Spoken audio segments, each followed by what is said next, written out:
আসসালামু আলাইকুম, welcome to media edu. আমরা গত ক্লাসে জীবকোষ এবং টিস্যু চ্যাপ্টারটি শুরু করেছিলাম। আমাদের আজকের ক্লাসের টপিক হচ্ছে সাইটোপ্লাজম অঙ্গাণু এবং নিউক্লিয়াস। সাইটোপ্লাজম অঙ্গাণু পড়ার ক্ষেত্রে আমাদের প্রথমে যে জিনিসটা জানতে হবে সেটা হচ্ছে সাইটোপ্লাজম জিনিসটা কি। তো সাইটোপ্লাজম হচ্ছে প্রোটোপ্লাজম থেকে যদি আমরা নিউক্লিয়াস সরিয়ে ফেলি, যে জেলির মতো বস্তুটি থেকে যায় সেটি হচ্ছে সাইটোপ্লাজম। গত ক্লাসে কিন্তু আমরা পড়েছি প্রোটোপ্লাজম জিনিসটা কি। প্রোটোপ্লাজমটা হচ্ছে কোষের ভিতরে যে অর্ধ স্বচ্ছ থকথকে জেলির মতো যে অংশটা পাওয়া যায় সেটাই হচ্ছে আমাদের প্রোটোপ্লাজম। এই প্রোটোপ্লাজম থেকে যখন আমরা নিউক্লিয়াসটা সরিয়ে ফেলবো তখন আমরা যে শুধু জেলির মতো যে বস্তুটা পাবো সেটাই হচ্ছে সাইটোপ্লাজম। আবার সাইটোপ্লাজমের অঙ্গাণুগুলো হচ্ছে দুই ধরনের, একটা হচ্ছে ঝিল্লিযুক্ত সাইটোপ্লাজমীয় অঙ্গাণু এবং একটা হচ্ছে ঝিল্লিবিহীন সাইটোপ্লাজমীয় অঙ্গাণু। এখন আমরা আসি ঝিল্লিযুক্ত সাইটোপ্লাজমীয় অঙ্গাণু। ঝিল্লিযুক্ত সাইটোপ্লাজমীয় অঙ্গাণুগুলোর মধ্যে হচ্ছে আমরা প্রথমে যেটা পাবো সেটা হচ্ছে মাইটোকন্ড্রিয়া। মাইটোকন্ড্রিয়া 1998 সালে বেন্ডা আবিষ্কার করেন এবং এটি দুই স্তর বিশিষ্ট ঝিল্লি থাকে, মানে ঝিল্লিটা হচ্ছে দুই স্তর বিশিষ্ট থাকবে এবং ভিতরের স্তরটি ভিতরের দিকে ভাঁজ থাকবে, এটাকে বলা হয় ক্রিস্টি। এবং ক্রিস্টির গায়ে অক্সিজম থাকবে। অক্সিজম গুলো হচ্ছে গোলাকার বৃত্তের মতোই এবং মাইটোকন্ড্রিয়ার ভিতরের দিকে থাকবে হচ্ছে ম্যাট্রিক্স। তাহলে আমরা এখানে কি কি পাচ্ছি? ক্রিস্টি পাচ্ছি, অক্সিজম পাচ্ছি এবং ম্যাট্রিক্স পাচ্ছি। এখন আমরা তোমাদেরকে মাইটোকন্ড্রিয়ার চিত্রটা দেখাই, তাহলে তোমরা খুব সুন্দরভাবে বুঝতে পারবে। মাইটোকন্ড্রিয়ার এই যে আবরণটা, এটা হচ্ছে ঝিল্লি এবং ভিতরের দিকে যে ভাঁজগুলা এটা হচ্ছে ক্রিস্টি এবং ক্রিস্টির গায়ের মধ্যে এই যে গোল গোল বৃত্তাকার যে বস্তুগুলা সেগুলো হচ্ছে অক্সিজম এবং ভিতরের দিকে যে বস্তুটা পাচ্ছি সেটা হচ্ছে ম্যাট্রিক্স। অনেক সময় সৃজনশীল কোশ্চেনে যেটা আসে যে মাইটোকন্ড্রিয়ার অনেক ম্যাক্সিমাম কোশ্চেনই হচ্ছে খ বা গতে কোশ্চেন করে থাকে। মাইটোকন্ড্রিয়া তোমাদের জন্য খুবই ইম্পর্টেন্ট, এখান থেকে কোশ্চেন আসবে মাস্ট। তোমরা প্রতিটা টপিক যখন পড়বা এটা মাথায় রাখবা যে কোনো কোশ্চেন যখন করা হবে তোমরা প্রতিটা কোশ্চেনের সাথে একটা করে ফিগার দেওয়ার চেষ্টা করবা। সেক্ষেত্রে তোমাদের মার্কস একদম কাটায় কাটায় তোমরা মার্কস পাবা, কোনো মার্কস কাটা যাবে না। টিচাররা অনেক সময় খেয়াল করে যে হচ্ছে কে চিত্র দিয়েছে কে চিত্র দেয়নি। চেষ্টা করবা যে হচ্ছে লেখা একটু কম লেখার জন্য, কিন্তু চিত্র তোমাদের প্রতিটা টপিকের উপর তোমরা হচ্ছে চিত্র দেওয়ার চেষ্টা করবা। তো মাইটোকন্ড্রিয়াতে আমরা কি পেয়েছিলাম যে দুই স্তর বিশিষ্ট ঝিল্লি থাকবে এবং ক্রিস্টি থাকবে, অক্সিজম থাকবে এবং ম্যাট্রিক্স থাকবে। তাহলে এখানে যদি হচ্ছে আমি মাইটোকন্ড্রিয়াটা এখন যদি আঁকি, সেক্ষেত্রে এই যে এই কাঠামোটা হচ্ছে আমাদের ঝিল্লি এবং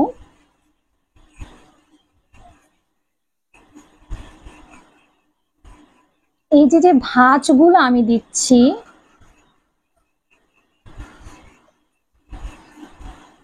এই ভাঁজগুলো হচ্ছে আমাদের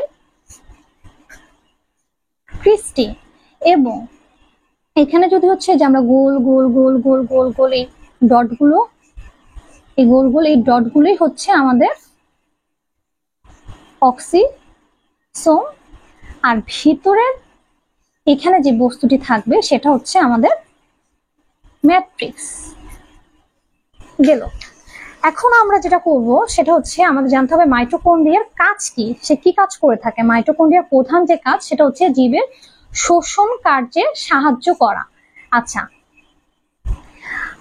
কোষের শক্তি উৎপাদন কেন্দ্র বা পাওয়ার হাউস অফ সেল, মাইটোকন্ড্রিয়াকে বলা হয় কোষের শক্তি উৎপাদন কেন্দ্র এবং পাওয়ার হাউস অফ সেল। এটা খুবই ইম্পর্টেন্ট, এটা অনেক সময় হচ্ছে আমাদের এমসিকিউতে আসে, প্লাস আমাদের সৃজনশীলে খতে এই কোশ্চেনটা আসে যে মাইটোকন্ড্রিয়াকে কেন শক্তি উৎপাদন কেন্দ্র বলা হয়। কেন বলা? মাইটোকন্ড্রিয়া যেহেতু শোষণ কার্যে সাহায্য করে থাকে, সেক্ষেত্রে শোষণের হচ্ছে আমাদের চারটি ধাপ আমরা পাবো। চারটি ধাপের মধ্যে হচ্ছে গ্লাইকোলাইসিস,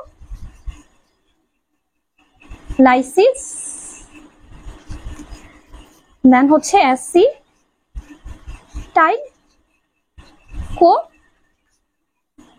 তারপর যেটা হবে সেটা হচ্ছে ক্রেবস চক্র এবং লাস্টলি আমাদের হচ্ছে ইলেকট্রন প্রবাহ তন্ত্র। এই 4টা ধাপের মধ্যে মাইটোকন্ড্রিয়া কাজ করে হচ্ছে দ্বিতীয় ধাপ এবং তৃতীয় ধাপ, মানে হচ্ছে অ্যাসিটাইল কো এবং হচ্ছে ক্রেবস চক্র। স্পেশালি কাজ করে হচ্ছে ক্রেবস চক্রতে হচ্ছে মাইটোকন্ড্রিয়াতে বেশি কাজ করে থাকে, এবং ক্রেবস চক্রের যে বিক্রিয়াগুলো সেগুলো হচ্ছে মাইটোকন্ড্রিয়াতেই ঘটে থাকে, এবং সবচেয়ে বেশি শক্তি উৎপাদন হয়ে থাকে হচ্ছে ক্রেবস চক্রে। এর কারণে মাইটোকন্ড্রিয়াকে হচ্ছে পাওয়ার হাউস অফ সেল বা হচ্ছে শক্তি উৎপাদনের কেন্দ্র বলা হয়। এখন হচ্ছে আমরা দেখতেছি প্রাকেন্দ্রিক কোষে হচ্ছে মাইটোকন্ড্রিয়া থাকে না, মানে প্রাকেন্দ্রিক কোষে আমরা মাইটোকন্ড্রিয়া পাবো না। এখন আমরা আসি প্লাস্টিডে। প্লাস্টিড হচ্ছে উদ্ভিদ কোষের একটি গুরুত্বপূর্ণ অঙ্গাণু। মূলত প্লাস্টিডের কারণে কিন্তু হচ্ছে উদ্ভিদের গাছের লতা পাতা থেকে শুরু করে ফল ফুল মানে সবকিছুর যে কালারটা আসে, মানে রংটা আসে, এটা মূলত হচ্ছে আমাদের প্লাস্টিডের কারণে হয়ে থাকে। প্লাস্টিডের কাজটা কি? এটা হচ্ছে খাদ্য প্রস্তুত করা, খাদ্য সঞ্চয় করবে, উদ্ভিদের দেহকে বর্ণময়, যে আমি কিছুক্ষণ আগে যেটা বললাম যে কালার গুলো হচ্ছে প্লাস্টিডের উপর নির্ভর করে এবং আকর্ষণীয় করে তোলে। মানে যখন হচ্ছে কালারফুল হবে সেই জিনিসটা কিন্তু হচ্ছে মানে দেখতে কিন্তু খুব আকর্ষণীয় হয় এবং পরাগায়নে সাহায্য করবে। প্লাস্টিড আবার হচ্ছে 3 ধরনের, একটা হচ্ছে ক্লোরোপ্লাস্ট, ক্রোমোপ্লাস্ট এবং লিউকোপ্লাস্ট। 3টা প্লাস্টিডের মধ্যে তোমাদের জন্য হচ্ছে সবচেয়ে বেশি ইম্পর্টেন্ট হচ্ছে ক্লোরোপ্লাস্ট। এখান থেকে কোশ্চেন আসবেই, হয় ক্ষতে আসবে, না হয় মানে ক্ষতে মাঝে মধ্যে আসে, প্লাস হচ্ছে তোমাদের এমসিকিউ। প্লাস্টিড থেকে হচ্ছে এমসিকিউ তো অনেক কোশ্চেন আসে। তো এখন আমরা দেখি হচ্ছে ক্লোরোপ্লাস্ট জিনিসটা কি। ক্লোরোপ্লাস্ট হচ্ছে সবুজ রঙের প্লাস্টিড, মানে ক্লোরোপ্লাস্টে হচ্ছে আমরা সবুজ রঙের প্লাস্টিড পাবো। পাতা, কচি কাণ্ড, অন্যান্য সবুজ অংশে, মূলত সবুজ যে অংশে মানে গাছের যে সবুজ যে অংশগুলো সেখানে হচ্ছে আমাদের ক্লোরোপ্লাস্ট থাকে। গ্রানা অংশ সূর্যালোকে আবদ্ধ করে রাসায়নিক শক্তিতে রূপান্তর করে, মানে হচ্ছে আমাদের ক্লোরোপ্লাস্টের যে গ্রানা অংশটা সেটা সূর্যালোককে আবদ্ধ করে রাসায়নিক শক্তিতে রূপান্তর করবে। এখানে আমরা প্লাস্টিডের একটি চিত্র দেখতে পাচ্ছি। প্লাস্টিডের বাইরের স্তরটাকে বলা হচ্ছে বহিঃস্তর এবং ভিতরের স্তরটাকে বলা হচ্ছে অন্তঃস্তর, এবং ভিতরের যেই পদার্থগুলি রয়েছে সেটা হচ্ছে ম্যাট্রিক্স বলা হচ্ছে, এবং এইখানে যে স্তরগুলোর মতো রয়েছে সেটা হচ্ছে গ্রানাম। পুরোটাকে একসাথে গ্রানাম বলা হচ্ছে, এবং একটা গ্রানামের সাথে আরেকটা গ্রানামের যে সংযোগ সেটা হচ্ছে স্ট্রোমা ল্যামেলা, এবং প্রতিটি গ্রানামের ভিতর যে সিঙ্গেল স্তর সেটাকে বলা হচ্ছে গ্রানাম চক্র। এখানে আমি যদি দেখাই সেক্ষেত্রে এই যে এরকম যে স্তরগুলা, এগুলাকে একসাথে হচ্ছে আমাদের গ্রানাম বলা হচ্ছে, এবং প্রতিটাকে আলাদাভাবে হচ্ছে গ্রানাম চক্র বলা হচ্ছে। এবং এই একটার সাথে আরেকটা গ্রানাম যে লেগে আছে এগুলোকে বলা হচ্ছে আমাদের স্ট্রোমা ল্যামেলা, স্ট্রোমা ল্যামেলাম। এখন আর ভিতরের ক্ষেত্রে, ভিতরে এই পুরাটা এখানে ভিতরে যেই পদার্থগুলো রয়েছে সেগুলোকে বলা হচ্ছে আমাদের ম্যাট্রিক্স। এবং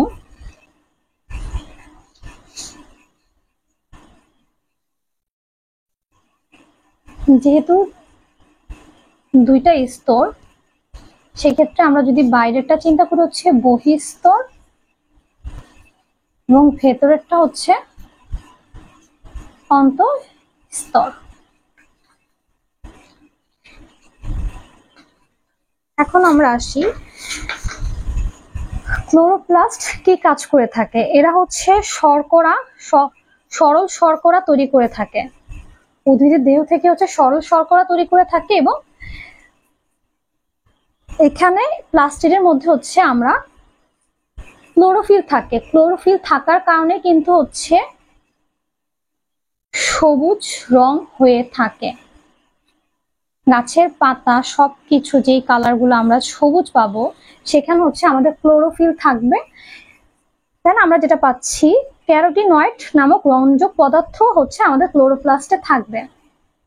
তাহলে আমরা যেটা পাচ্ছি, ক্লোরোপ্লাস্ট হচ্ছে সবুজ রঙের প্লাস্টিড, এবং এটা হচ্ছে আমরা পাবো পাতা, কচি কাণ্ড, মানে অন্যান্য যে সবুজ যে অংশগুলো আছে সেখানে, এবং গ্রানা অংশটা হচ্ছে সূর্যালোককে আবদ্ধ করে রাসায়নিক শক্তিতে রূপান্তর করে থাকে এবং সরল শর্করা তৈরি করে, এবং এখানে হচ্ছে আমাদের ক্লোরোফিল থাকবে এবং ক্যারোটিনয়েড নামক রঞ্জক পদার্থ। এখন তোমাদের কাছে আমার একটা কোশ্চেন, সেটা হচ্ছে কোষের শক্তি উৎপাদন কেন্দ্র কাকে বলা হয় এবং গাছের পাতার রং কেন সবুজ হয়? তোমরা অবশ্যই আমাকে আনসারটা কমেন্ট করে জানাবা। এখন আমরা আসি হচ্ছে ক্রোমোপ্লাস্ট। ক্রোমোপ্লাস্ট হচ্ছে রঙিন প্লাস্টিড, তবে সবুজ নয়, মানে সবুজ রং বাদে অন্যান্য রঙিন যে কালার গুলা, স্পেশালি রঙিন ফুল, পাতা এবং গাজরের মূলে হচ্ছে আমরা এটা পেয়ে থাকি। মানে সবুজ কালার ছাড়া অন্যান্য যে রঙিন যে কালার গুলো যেখানে আমরা পাবো, রঙিন ফুলে পেতে পারি বা হচ্ছে কালারফুল পাতাগুলোতে পেতে পারি, গাজরের মূলে পেতে পারি, ফুলকে আকর্ষণীয় করে পরাগায়নে সাহায্য করে থাকে। এখন আমরা আসি লিউকোপ্লাস্টে। লিউকোপ্লাস্ট হচ্ছে কোনো রঞ্জক পদার্থ এখানে থাকবে না, মানে হচ্ছে এখানে সবুজ বা রঙিন কোনো কালার এখানে আসবে না। যেসব কোষে সূর্যের আলো পৌঁছায় না, যেমন হচ্ছে মূল, ভ্রূণ, জনন কোষ, এসব জায়গায় হচ্ছে আমরা লিউকোপ্লাস্ট পেয়ে থাকি, এবং লিউকোপ্লাস্টের কাজ হচ্ছে খাদ্য সঞ্চয় করা। মূলত ক্রোমোপ্লাস্ট, লিউকোপ্লাস্ট থেকে আমাদের যে কোশ্চেন গুলো আসে সেটা হচ্ছে মূলত এমসিকিউ এসে থাকে, এখান থেকে তেমন কোনো সৃজনশীল কোশ্চেন আসে না। আচ্ছা, এখন হচ্ছে আমরা আসি গোলজি বস্তু। গোলজি বস্তুর ক্ষেত্রে হচ্ছে প্রথমে আমরা যেটা মানে চিন্তা করব সেটা হচ্ছে এটা আমরা প্রধানত প্রাণী কোষে হচ্ছে আমরা গোলজি বস্তুটা পেয়ে থাকি। এবং গোলজি বস্তু কি দিয়ে তৈরি? গোলজি বস্তু হচ্ছে সিস্টার্নি এবং ভেসিকল দিয়ে হচ্ছে গোলজি বস্তু তৈরি হয়ে থাকে। এটা অনেক সময় হচ্ছে আমাদের এমসিকিউতে এসে থাকে।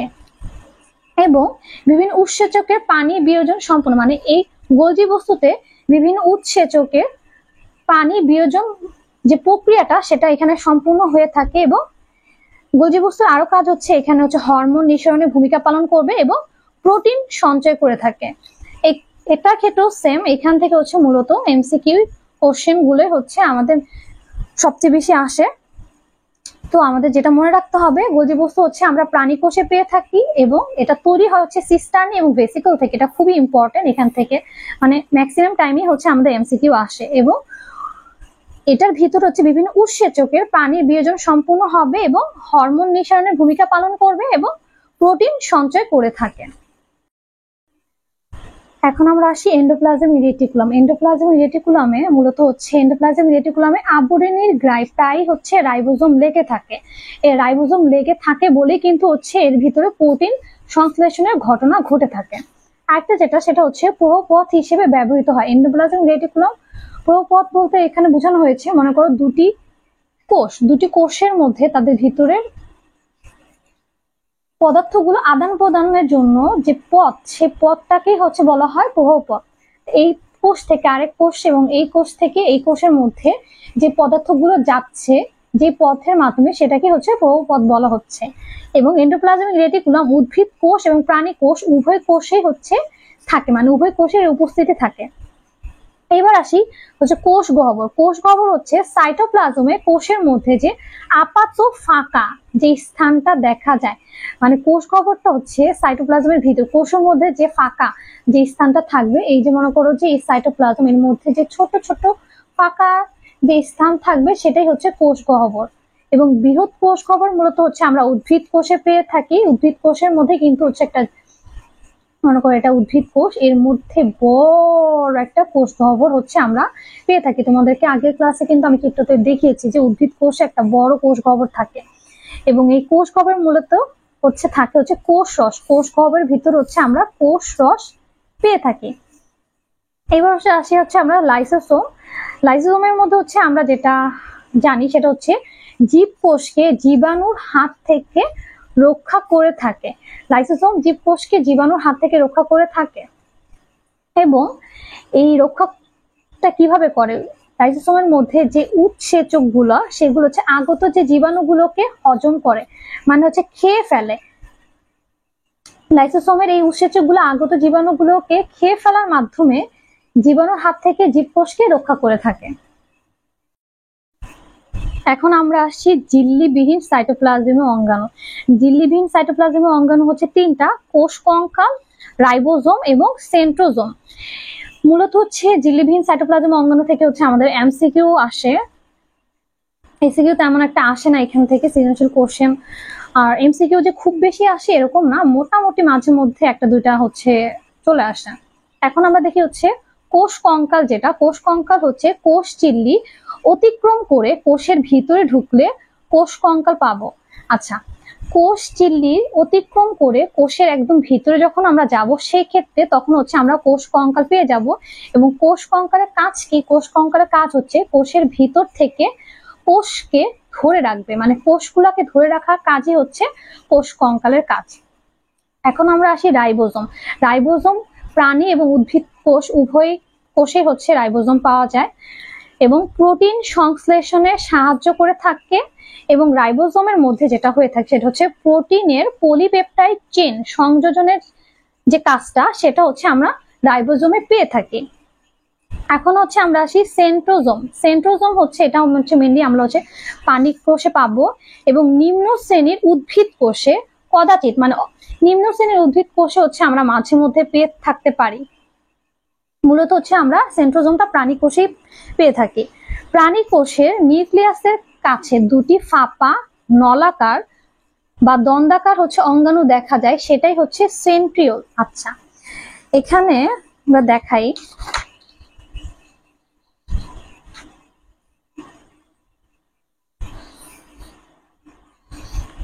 নিউক্লিয়াসের কাছে যদি দুটি ফাঁপা নলাকার এবং দন্ডাকার যদি হচ্ছে অঙ্গাণু দেখায়, এরকম যদি হচ্ছে ফাঁকা, এগুলা হচ্ছে সেন্ট্রিওল। এবং তার পাশে যে তরল পদার্থ থাকবে সেগুলো হচ্ছে সেন্ট্রোস্ফিয়ার। আর এই সেন্ট্রোস্ফিয়ার আর সেন্ট্রিওল একসাথেই হচ্ছে আমাদের সেন্ট্রোজোম। তাহলে আমরা যেটা পাচ্ছি সেন্ট্রোজোম যেটা, সেটা হচ্ছে সেন্ট্রোস্ফিয়ার এবং সেন্ট্রিওল, এই দুইটা একসাথে হচ্ছে আমাদের সেন্ট্রোজোম। এখন আমরা আসি নিউক্লিয়াসে। নিউক্লিয়াস তোমাদের জন্য খুবই ইম্পর্টেন্ট, এখান থেকে কোশ্চেন আসবে মাস্ট। এটা তোমাদের জন্য 5 স্টার। এখান থেকে মানে সৃজনশীল থেকে শুরু করে এমসিকিউ সব ধরনের কোশ্চেন এখান থেকে আসবে। নিউক্লিয়াস জিনিসটা কি? এটা হচ্ছে জীবকোষের প্রোটোপ্লাজমের নির্দিষ্ট পর্দা ঘেরা ক্রোমোজোম বহনকারী সুস্পষ্ট যে বস্তুটি দেখা যায়, মানে জীবকোষের প্রোটোপ্লাজমের ভিতরে নির্দিষ্ট পর্দা ঘেরা এবং সেটার মধ্যে ক্রোমোজোম বহনকারী মানে ক্রোমোজোম থাকবে, সেটাকেই হচ্ছে আমরা নিউক্লিয়াস বলে থাকি। নিউক্লিয়াসের আকার কিরকম হবে? গোলাকার হতে পারে, ডিম্বাকার হতে পারে, নলাকার, মানে বিভিন্ন আকৃতির হতে পারে। এবং সিভ কোষে এবং লোহিত রক্তকণিকায় নিউক্লিয়াস থাকে না, এটা খুবই ইম্পর্টেন্ট, এখান থেকে এমসিকিউ আসবে মাস্ট। এবং নিউক্লিয়াসে বংশগতির বৈশিষ্ট্য নিহিত থাকে, এটাও খুব ইম্পর্টেন্ট, এখান থেকেও তোমাদের এমসিকিউ কোশ্চেন আসে। তাহলে সিভ কোষ এবং লোহিত রক্তকণিকায় নিউক্লিয়াস থাকে না এবং নিউক্লিয়াসে বংশগতির বৈশিষ্ট্য নিহিত থাকে। যেহেতু ক্রোমোজোম থাকে সেক্ষেত্রে অবশ্যই বংশগতির বৈশিষ্ট্য সেখানে থাকবেই। তো এই দুইটা জিনিস তোমাদের অবশ্যই মাথায় রাখতে হবে, এটা এখান থেকে এমসিকিউ অবশ্যই আসবে। এখন আমরা দেখি একটা সুগঠিত নিউক্লিয়াসের কি কি অংশ রয়েছে। একটা সুগঠিত নিউক্লিয়াসে আমরা 4টি অংশ পাবো। একটা হচ্ছে নিউক্লিয়ার ঝিল্লি বা নিউক্লিয়ার মেমব্রেন আমরা যেটাকে বলি, এবং নিউক্লিওপ্লাজম, নিউক্লিওলাস এবং ক্রোমাটিন জালিকা। এখন আমরা আসি নিউক্লিয়ার ঝিল্লি। নিউক্লিয়ার ঝিল্লি যেটা, সেটা হচ্ছে নিউক্লিয়াসকে ঘিরে রাখে যে ঝিল্লি, মানে নিউক্লিয়াসটাকে ঘিরে যে ঝিল্লিটা থাকবে সেটাই হচ্ছে নিউক্লিয়ার ঝিল্লি। এবং এটা হচ্ছে 2 স্তর বিশিষ্ট থাকবে, মানে স্তর 2টা থাকবে এবং প্রোটিন ও লিপিডের সমন্বয় তৈরি। এবং নিউক্লিয়ার রন্ধ্র থাকে, মানে নিউক্লিয়াসের যে ঝিল্লিগুলোর মাঝে ফাঁকা ফাঁকা যে জায়গাগুলো থাকবে এগুলো হচ্ছে নিউক্লিয়ার রন্ধ্র। এখন তোমাদেরকে দেখাচ্ছি নিউক্লিয়াসের যে চিত্র তোমাদেরকে দেখায়, তাহলে তোমরা খুব সুন্দরভাবে বুঝতে পারবা। এই যে এইখানে যে দেখানো হয়েছে নিউক্লিয়ার মেমব্রেন, মানে এই যে দুই স্তর বিশিষ্ট যে ঝিল্লি, এটাই হচ্ছে নিউক্লিয়ার মেমব্রেন। এর মাঝে যে ফাঁকা জায়গাগুলো এগুলো হচ্ছে নিউক্লিয়ার রন্ধ্র, এবং এই গোলাকার যে জিনিসটা নিউক্লিয়াসের ভিতরে সেটা হচ্ছে নিউক্লিওলাস, এবং ভিতরে যে পদার্থগুলো রয়েছে সেটা হচ্ছে নিউক্লিওপ্লাজম, এবং এই সুতার মতো যে অংশটি সেটা হচ্ছে নিউক্লিয়ার রেটিকুলাম। এখন আমরা আসি নিউক্লিওপ্লাজম জিনিসটা কি। ঝিল্লির ভিতরে জেলির মতো যে বস্তু বা রস, তোমাদেরকে দেখেছি যে নিউক্লিয়াসের ভিতরে যে পদার্থ যেটা থাকে সেটাই হচ্ছে নিউক্লিওপ্লাজম। সেটা হচ্ছে জেলির মতো বা হচ্ছে সেটার ভিতরে রস থাকে, এবং সেখানে কি থাকে, নিউক্লিক অ্যাসিড, প্রোটিন, উৎসেচক, খনিজ লবণ। এবার আসি হচ্ছে নিউক্লিওলাস। নিউক্লিওলাস হচ্ছে নিউক্লিওপ্লাজমের মধ্যে ক্রোমোজোমের সাথে সংলগ্ন গোলাকার যে বস্তুটা থাকবে। দেখো আমি তোমাদেরকে দেখিয়েছি যে গোলাকার বস্তুটা থাকবে সেটাই হচ্ছে নিউক্লিওলাস, এবং এটা তৈরি কি দিয়ে, আরএনএ এবং প্রোটিন দিয়ে তৈরি, এবং এখানে হচ্ছে রাইবোজোম সংশ্লেষণ হয়ে থাকে। তাহলে নিউক্লিওপ্লাজমটা হচ্ছে গোলাকার যে বস্তুটা নিউক্লিওপ্লাজমের ভিতরে সেটাই হচ্ছে নিউক্লিওলাস, এবং এটা আরএনএ এবং প্রোটিন দিয়ে তৈরি হয়, এবং এখানে হচ্ছে রাইবোজোমের সংশ্লেষণ হয়ে থাকে। এখন আমরা আসি ক্রোমাটিন জালিকা। ক্রোমাটিন জালিকা জিনিসটা হচ্ছে নিউক্লিয়াসের কুণ্ডলী পাকানো শুকনো সুতার মতো যে অংশটা, এবং এটা আমরা পাবো হচ্ছে কোষের বিশ্রামকালে, মানে যখন কোনো কোষ বিভাজন হবে না সেই টাইমে হচ্ছে আমরা ক্রোমাটিন জালিকাটা পাবো। এটা হচ্ছে আমি দেখেছি নিউক্লিয়াসের ভিতরে যে এরকম সুতার মতো যেই কুণ্ডলী পাকানো যেই অংশটা সেটাই হচ্ছে আমাদের ক্রোমাটিন জালিকা বা ক্রোমাটিন রেটিকুলাম। এবং আমরা হচ্ছে কোষ বিভাজনের সময় যখন এই ক্রোমাটিন জালিকাগুলো হচ্ছে মোটা এবং খাটো হয়ে যাবে তখন আলাদা আলাদা ভাবে হচ্ছে আমাদের ক্রোমাটিন জালিকাগুলোকে হচ্ছে আমরা ক্রোমোজোম হিসেবে বিবেচনা করব, এবং ক্রোমোজোমে অবস্থিত জিনগুলো বংশগতির গুণাবলী বহন করে থাকে, এবং কোনো একটি জীবের ক্রোমোজোম সংখ্যা ওই জীবের জন্য নির্দিষ্ট থাকবে। মানে জীবের ক্রোমোজোম সংখ্যা, মানে যে কোনো একটা জীবের ক্রোমোজোম সংখ্যা ওই জীবের জন্য সেটা নির্দিষ্ট থাকবে, এবং সেখানে হচ্ছে বংশধারা বহনকারী জিন অবস্থান করে থাকে। ক্রোমাটিন জালিকার কাজ হচ্ছে বংশের বৈশিষ্ট্য ধরে রাখা, মানে হচ্ছে বংশের বৈশিষ্ট্য বংশ পরম্পরায় বহন করা। তাহলে তোমাদেরকে এখন হচ্ছে ক্রোমোজোমটা হচ্ছে আমি তোমাদেরকে দেখিয়ে দিচ্ছি। তাহলে আমরা যেটা বুঝতে পারতেছি যে হচ্ছে ক্রোমাটিন জালিকা যখন কোষ বিভাজনের সময় মোটো খাটো হয়ে যাবে তখনই সেটা হচ্ছে আমরা ক্রোমোজোম হিসেবে বিবেচনা করব। এবং একটা ক্রোমোজোমের হচ্ছে আমরা যদি চিন্তা করি একটা ক্রোমোজোমের পার্ট গুলা কি কি, সেক্ষেত্রে হচ্ছে এখানে মাথা যে অংশটা সেটা হচ্ছে আমরা স্যাটেলাইট পাবো, এবং বডি থেকে মাথার মাঝখানে যেই বাঁকানো অংশটা সেটা হচ্ছে গৌণ পুঞ্জ, এবং পুরাটাকে বলা হয় হচ্ছে বাহু। এবং এইখানে যে এই যে সুতার মতো যেই অংশটা দেখতে সেটা হচ্ছে ক্রোমোনেমাটা, এবং এখানে গোল অংশটা হচ্ছে আমরা পাচ্ছি সেন্ট্রোমিয়ার, এবং ভিতরে যে পদার্থ এটাকে হচ্ছে আমরা বলতেছি ধাত্র। তাহলে আজকের লেকচারে আমরা যেটা পড়েছি সেটা হচ্ছে সাইটোপ্লাজমীয় অঙ্গাণু। সাইটোপ্লাজমীয় অঙ্গাণুর মধ্যে হচ্ছে আমরা দুই ভাগে ভাগ করেছি, একটা হচ্ছে ঝিল্লি যুক্ত এবং ঝিল্লি বিহীন। ঝিল্লি যুক্ত সাইটোপ্লাজমীয় অঙ্গাণুগুলোর মধ্যে আমরা পাচ্ছি কি, মাইটোকন্ড্রিয়া, প্লাস্টিডের মধ্যে হচ্ছে আমরা পাচ্ছি ক্লোরোপ্লাস্ট, লিউকোপ্লাস্ট, ক্রোমোপ্লাস্ট, এবং আমরা আরো পাচ্ছি কি গোলজি বস্তু, এন্ডোপ্লাজমিক রেটিকুলাম, এবং কোষ গহ্বর, লাইসোসোম। এবং আমরা হচ্ছে যদি যাই এখন হচ্ছে ঝিল্লি বিহীন যে অঙ্গাণুগুলোর মধ্যে আমরা পড়েছিলাম কোষ কঙ্কাল, রাইবোজোম এবং সেন্ট্রোসোম, এবং লাস্টলি আমরা যেটা পড়লাম সেটা হচ্ছে নিউক্লিয়াস। এই পুরোটা টপিকের মধ্যে তোমাদের সবচেয়ে বেশি যে টপিকগুলোতে গুরুত্ব দিতে হবে সেটা হচ্ছে মাইটোকন্ড্রিয়া, প্লাস্টিড এবং নিউক্লিয়াস। এই তিনটা টপিকের উপর তোমাদের সবচেয়ে বেশি গুরুত্ব দিতে হবে। এখান থেকে তোমাদের সৃজনশীল কোশ্চেন থেকে শুরু করে এমসিকিউ সবচেয়ে বেশি কোশ্চেন আসবে। তাহলে আজকের ক্লাস এই পর্যন্তই, এবং এখানে যদি তোমাদের কোনো কোশ্চেন বুঝতে সমস্যা হয় তোমরা অবশ্যই আমাকে কমেন্ট করে জানাবা, এবং নেক্সট ক্লাসের ভিডিও তোমরা খুব দ্রুত পেয়ে যাবে ইনশাআল্লাহ। আসসালামু আলাইকুম।